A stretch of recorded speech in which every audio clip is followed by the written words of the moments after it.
እስራኤል ንሶማሊላንድ ኣፍልጦ ሂባላ ኣፍልጦን ምርካብ ናይ ብዙሓት ሃገራት በረዘን ኳሕኩሕት ሶማሊላንድ መወዳእታ ሰሊጥዋ እውን ካብ እስራኤል ሕጋዊ ኣፍልጦም ሃገርነት ረኺባ ዘላ ሶማሊላንድ ኣፍልጦን ምርካብ ካብ ኢትዮጵያ ጀሚራ ምስ ጎረባብቲ ሃገራት ሃሰይ ክትብል ዝፀንሐት እንትትከውን ንሶማሊላንድ ኣፍልጦም ብምሃብ ድማ ንሶማልያ ከቀይማ ዘይደለይ ሃገራት እውን ትኸይዲ ክዝቀጣሎ ይጠለባን ፀኒሐን እስራኤል ግን ነዚ ዝደፈረቶ ትመስል ፕሬዚደንት ሶማልያ ዝተውሃቡ ዕድላት ክጥቀመሉ ኣይካለን ኢትዮጵያ ፍልጡ ሃገርነት ንሶማሊላንድ ከይትህብ ክሳብ ኩናት ክእውጅየ ዝብል መጠንቀቕታ ምሃብ በፂሑ እኳ ተነበረ ኣፍ ደገ ባሕሪ ንምርካብ ካብ ሶማልያ ናብ ኣስመራ ገፃ ዘዞረት ኢትዮጵያ እውን ምስ ሶማልያ ድማ ጥቡቅ ዝምድና ክትምስርት እያ ተራእያ ጉዳይ ሶማሊላንድ ሸለል ዝኣዘዘሉ ፕሬዚደንት ሶማልያ ሓሰን ሼክ መሐመድ እውን ሓያል ቁጥ ኣልዒሉ ዘሎ ሰላም ከመይ ትጸንሑ ተኸታተልትን ፈተውትን ራራ ሚድያ እዋናውን ሞያውን ሚዛናውነት ትሕዝቶታት ዘለት ሒዝና ቀሪብና ኣለና ኣብ ዞባ ቀርኒ ኣፍሪካ ጎንፅታት ዘልዕሉ ዘለዉ ውጥታት ብፍላይ ድማ ምስ ምርካብ ኣፍ ደገ ባሕርን ሕቱ ሃገርነት ብዝምልከት ኣብ ሰሙን ዝተረኣየ ምዕባለ ስዒቡስ ሶማሊላንድ ኣፍልጦ ምርካባን እስራኤል ንሶማሊላንድ ዝሃበቶ ኣፍልጦ ኣብ ብዙሓት ሃገራት ቁጥዕ ፈጢሩሎ ብፍላይ ድማ ኣብ ኤርትራን ሶማልያን ቁጥዕ ዝፈጠረ እንትኸውን ብርክ ዝበሉ ኣጀንዳታት ኣልዒሉ እውን ውዕውዕ ፈጢሩ ዘሎ እዚ ዛዕባ ብዝምልከት ክንደስሲና ቻለንላ ላይክ ሼር ሰብስክራይብ ምግባር ስድራራራ ይኹኑ ናብ ዝርዝሮም ኣቢልና እስራኤል ንሶማሊላንድ ኣፍልጣ ምሃባ ስዒቡ ኣብ ዝተፈላለዩ ሃገራት ቁጥዕ ኣልዒሉ ብፍላይ ድማ ኣብ ጎኒ ሶማልያ ብምዃን ሓገዘን ንሶማልያ ክድህባ ዝፀንሓ ሃገራት እውን እናሃረ ኣልዒለን ኣለዋ ምርካብ ኣፍልጦ ሶማሊላንድ ስዒቡ ስርዓት ኣስመራ መንግስቲ ሶማልያ ተማዒዱ ዘይሰምዕ ጀልፋፍ መንግስቲ እዩ ክብል ገሊፅዎ ዘሎ ኣዲስ ኣበባ ጥውይ ክብል ከሪሙ ዝሓገየ መንግስቲ ሶማልያ እንታይ ክዋጥዩ እንታይ ካፍርዩ ሕዚ ከሲቱ ዘሎ ምዕባለም ክገትእ ብግብሪ እንታይ ሰሪሑ ክብል ድማ መንግስቲ ሶማልያ ድማ ነቂፉ ዘሎ ጉዳይ ጉዳይ እዩ ብዝብል ድማ ኣብ ጉዳይ ካልኦት ሃገራት ኢድኣታውነት ዘለዎ ኤርትራ መንግስቲ ኤርትራ እውን ጉዳይ ሶማልያ ፍዘት መንግስቲ ሶማልያ ድማ ቆጥዕዎ ዝርከብ ንገዛ ርእሱ ሉዓላውነት መሬታዊ ሓድነት ሶማል ንምርግጋፅ ኣሰልጢኑ ዝሃቦ ብዓሰርታት ኣሽሓት ዝቁፀር ሰራዊት ኣበይ ኣተዎ ክብል ድማ ሕቶ ዘለዓለ ስራሕቲ ግደፍ ተልእኽኡ ከይፈፀመ ምግብማዕ ሶማል መፂኡ ሎሚ ድማ እንትኾነ እስራኤል ንሶማሊላንድ እውን ኣፍልጦ ሂባ ዘላ ጽባሕ ድማ ኣሜሪካን ኢሚሬትን ፈረንሳይ እናተባሃለ ኣፍልጦ ክወሃሃባ እየን ብምባል ድማ ስጋታቱ ዝገለጸ ህግደፍ እዚ ምዕባለታት ኣብ ኢትዮጵያ እውን ብተመሳሳሊ ክንሪኦ ኢና ክብል ድማ ትግራይ ኦጋዴን ወዘተ እናተባሃለ ክገማማዕን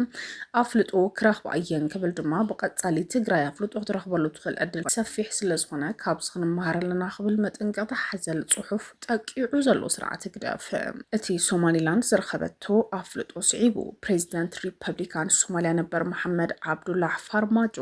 እስራኤል ብኣህጉራዊ ሕግጋት ተቐይዳ ንሉዓላውነት መሬታዊ ሓድነት ሶማልያ ክትኽብርን ማሕበረሰብ ዓለም ዓገብ ክብል ፀዊዑ ዘሎ ሃገር እስራኤል ንልዕሊ 30 ዓመታት ብሶማሊላንድ እናተላዓለን ዝመፅሐቱ ሃገርነት ኣፍልጦ ዝሃበት ፈላመይቲ ሃገር ኮይና ኣላ ብቀዳማይ ሚኒስትር ኣቢላ ድማ ዕላውን ጌራ ቀዳማይ ሚኒስትር ቤንያሚን ኔታንያሁ ሃገሩ ምስ ሶማሊላንድ ሙሉእ ዲፕሎማሲያዊ ምሕዝነትን ምፍጣርም ዘኽእላ ስምምዕነት እያ ተፈራሪማ እዚ ንብዙሓት ዝቁጥዕን ድጋፍ ዝረኸበን ውሳነ እስራኤል እውን እንታይ ሒዝላ ክመፅእ ይኽእል መጠንቀቕታታት እውን ዝዘንባ ዘሎ እቲ ውሳነ እስራኤል ብመሰረት ብኣሸማገልነት ፕሬዚደንት ኣሜሪካ ዶናልድ ትራምፕ ምስ ብርክት ዝበለ ሃገራት ዓረብ ምሕዝነትን ምፍጣር ዘኽእላ እዩ ሶማሊላንድ ዋላካ ኣብ ኣቆጣጥራ ጎርጎራውያን ኣብ 91 ኣቢሉ ኣብ ሶማልያ ድሕሪ ዝተኻየደ ሕድሕድ ኩናት ካብቲ ሃገር ምንፃል ናይ ባዕላ መንግስቲ መስሬታ ባዕላን ባዕላ ምምሕዳር ተጀመረት ብሕጊ ክሳብ ሎሚ ሓንቲ ግዛት ሶማልያ ኮይና ምጽናሓ እዩ ዝዝከር እስራኤል ሶማሊላንድ ከም ነፃ ሃገር ኣፍልጦ ክትህባ ምውሳና ድማ መቋድሾ ተሪር ተቃውሞ ኣስዒቡ ዘሎ ቀዳማይ ሚኒስትር ቤንያሚን ኔታንያሁ ነታን ባዕላ ናጽነት ብምእዋጅ ርእሳ ከተመሓድር ዝጸንሐት ሶማሊላንድ ብወግዒ ከም ሉዓላዊት ሃገር ከም ዝፈልጣ ኣዊጁ እንትኾነ ግን ጅቡቲ ግብፂ ቱርክን ዝርከብኦ ሃገራት ነትስጉምቲ ብምንቃፍ ተቃውሞታተን ከስማዓ ጀሚረን ኔታንያሁን ኣብ ዘውፅኦ መግለፂ ንሪፐብሊካን ሶማሊላንድ ናብ ናጽን ሉዓላዊት ሃገር ወግዓዊ ኣፍልጦ ከም ዝሃብናያ ኣፍሪጠ ብምባል እዩ ዕላው ገይሩ ምስ ሚኒስተር ጉዳያት ወፃኢ ሰዓርን ፕሬዚደንት ሪፐብሊክ ሶማሊላንድ ሓበራዊ ሕድሕዳዊ ኣዋጅ እውን ፈሪሙ ንህዝቢ ሶማሊላንድ ዓወትን ብልጽግናን ናጽነትን ምንየሎም ክብል ኔታንያሁን ጽሒፉ ዘሎ ሶማሊላንድ ካብ ዓባይ ሶማልያ ናጽነታ ብምእዋጅ ናይ ባዕላ ምምሕዳር ብምቋም ክትከይድ እኳ እንተጸንሐት ዓለም ለኻዊ ፍልጦ ይረኸበትን ትስጉምቲ ብጻዕርታት ትካል ስለያ ወጻእቲ ሃገር ሞሳድ ክፍጸም ከም ዝተኻኣለ እውን ተቐዳማይ ሚኒስተር ጠቒሱ ዘሎ ብወገን ሃርጌሳ እውን ነቲ ውሳነ ብሓጎስ ከም ዝተቐበልዎ መንግስቲ ርእሰ ምምሕዳር ኣፍሊጡ ዘሎ ሪፐብሊክ ሶማሊላንድ ንሉዓላዊነት ናጽነታዊ ወግዓዊ ፍልጦ ንምሃብ ብሃገር እስራኤል ዝተወሰደ ታሪኻዊ መትከላዊ ውሳነ ብሓጎስ ተቐበሎ ይብል ድማ ቤት ጽሕፈት ፕሬዚደንት ዓብድራሕማን መሐመድ ዓብድላህ ዝወፀ መግለጽ እውን ኣብ ሞቃዲሾ ዘሎ ማእኸላይ መንግስቲ ሶማልያ ሶማሊላንድ ከም ሃገር ዝቆጽር ወይ ድማ ዲፕሎማሲያዊ ዝምድና ዝገብር ውሳነታት ብትሪ ክቃወም ንጥንሑ ዝፍለጥ እዩ ሚኒስተር ጉዳያት ወጻኢ ግብጺ ምስ ናይ ሶማልያን ቱርክን ጅቡትን መዘነታቱ ብቴሌፎን ድሕር ዘካይዶል ዝብ ኣርባዕተን ሃገራት ንሉዓላዊት መሬታዊ ሓድነት ሶማልያ ዘለዎን ደገፍ ምርግጋዕ ስጉምቲ እስራኤል ነቲ ሃገር ናይ ዘይምርሕ ናብ ዘይምርጋዕ ዘምርሕ ምዃኑ ይነቒፈን ኣካል ሶማልያ ዝኾነት ዞባ ናጽነቱ ክእውጅ ምግባር ዓይን ዓለም ለኻዊ ሕግን ቻርተርን ሕቡራት ሃገራት ሓደገኛ ኣብነት ዝፈጥር ምዃኑም በጥንቃ ነታፍልጦ ዝነጽጎ በቲ መንገዲ ካይሮ ዝወፀ መግለጽ እውን ኣጠንቂቁ ዘሎ ፖለቲካውን ዲፕሎማሲያውን ጉዳያት ሶማሊላንድ ኣብ ዞባ ቀርኒ አፍሪካ ወጥርን ምትፍናንን ከስዕብውን ጸኒሑ እዩ ውሳነ እስራኤል መንፈስ ናይ ተበግሶ ፕሬዚደንት ኣሜሪካ ዶናልድ ትራምፕ ምስ ሓያል ሃገራት ዓረብ ዝተፈረመ ውዕል አብርሃም ዝተወስደ ምዃኑ እንትግለጽ ኣብ ቀዳማይ ዕብረ ስልጣን ትራምፕ ኣብ 2020 ዝተፈረመ ስምምዕነት ከም ሕቡራት ኤምሬት ዓረብ ባህሬን ሱዳን ሞሮኮን ዝበለ ሃገራት ዓረብ ምስ እስራኤል ንፈለማ እዋን ዲፕሎማሲያዊ ዝምድና ክምስርታ ዝኽእላ እዩ ሶማሊላንድ ምስ ሃገር እስራኤል ዝጸንሐ ርክብ ናብ ሙሉእ ዲፕሎማሲያዊ ውክልና ክትዕብዮ ምዃና እንትትሕብርም ከም ግብረ መልሲ ናይ ዛፍልጦም ንዞባዊ ዓለም ለኻዊ ሰላም ንምድንፋዕ ዘሎ ራእይ መሰረት ንምግባር ኣካል ውዕል አብርሃም ክትከውን ዘለዋ ድሌት ትገልጽ ዘላ ኔታንያሁን ሚኒስተር ጉዳያት ወጻኢ ሚኒስተር ጉዳያት ወጻኢን ሓላፊ ሞሳድ ዝኾነ ዴቪድ ባርኒን ኣብቲ ጉዳይ ንዝኣትውዎም ንዝተጻወትዎ ግደ ዘለዎ ምስጋና ከይገለጸ ይሓለፈን ክልቲኦም ወገናት ኤምባሲታት ምኽፋት ኣምባሳደራት ክምዘዙ ምዃኖም እስራኤላዊ ሚኒስተር ኣብ ዘውፅኦ ሓበሬታ ጠቒሱ ዘሎ ነታ መንጎ ሃገራት ህዝብታት ዘሎ ዝምድና ዞባዊ ምርግጋዕ ቁጠባዊ ብልጽግና ብምድንፋዕ ብምሕባር ክንሰርሕ ኢና ኢሉ ኣብ መንጎ ክልቲአን ሃገራት ኣብ ሰፊሕ ዓውድታት ንዝህሉ ርክባት ብቕልጡፍ ትካላዊ መስርሕ ንምትሓዝ ክሰርሕ ንዝመርሖ ሚኒስተር እውን ትእዛዝ ሂቡ ዘሎ እዚ ኣብ